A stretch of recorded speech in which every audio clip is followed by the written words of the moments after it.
back to another episode of Let's Get Dirty with the Dirt Man. We've been doing dirty breakfast. We're actually doing dirty brunch right now because you can't do brunch without a Bloody Mary. And what we call ours is a dirty Bloody Mary. Oh, you're gonna love this one. Let's get started. I'm super excited. Let's do the ingredients here. We have the vodka. We have the Mr. and Mrs. T's Bloody Mary mix. Now this is not the spicy. I usually do the spicy, but this is the milder one. Works great. I prefer the spicy. This is Three Georges spicy here. If you've not heard of Three Georges, it's out of Maryland. I met the owner. He's a super nice guy. Great product. You can also use Zing, which I also love a lot also. We're doing the Lee & Perrins Worcestershire sauce. We're going to use the Tabasco. We're going to put some garlic. Okay, if you want to keep it mild, you can use the original dirt. We're going to use the Chesapeake dirt because that's my personal favorite. I also love the Bayou DIRT. You can put it inside. You can also put it around the rim. You can do a combination of both. It's your choice. Let's get dirty. So let's start off with the vodka. And again, you can put your own amount of vodka if you want to do.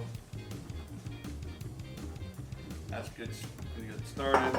So now we're going to do half of the Mr. and Mrs. T's and half of the Three Georges. And then we're going to take some garlic. And then I'm going to put a teaspoon and a half of that. And my dad would always say a couple of dollops of this and that. So we're going to do probably about a teaspoon of the Lee & Perrins.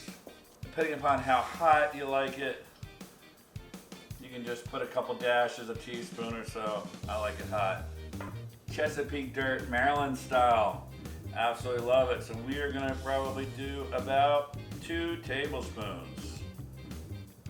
Let's make it 2.5.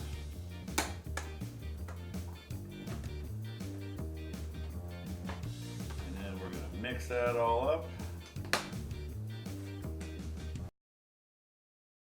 We're going to mix it all up.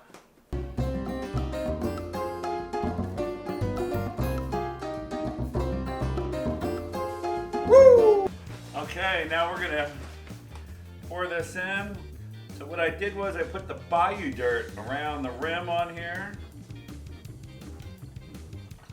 Oh, yeah. Look at that. So Josh does all my videos and he's videoing, he does all the background. He does an amazing job. This is to say thank you because I think Josh definitely needs one of those. So try that, Josh. He's never had a dirty Bloody Mary before. If I could, I would give you one right here. Oh yeah. Oh yeah. How good is that? That's really good. I like the spiciness. Oh yeah. So I hope you enjoyed this. I hope you enjoyed this. Instead of dirty breakfast, a little dirty brunch. Take it on a Sunday for a brunch. Anytime you want to do Bloody Marys. Remember, it's called a Dirty Mary. You're going to absolutely love it. So remember, it's always a good time to get dirty.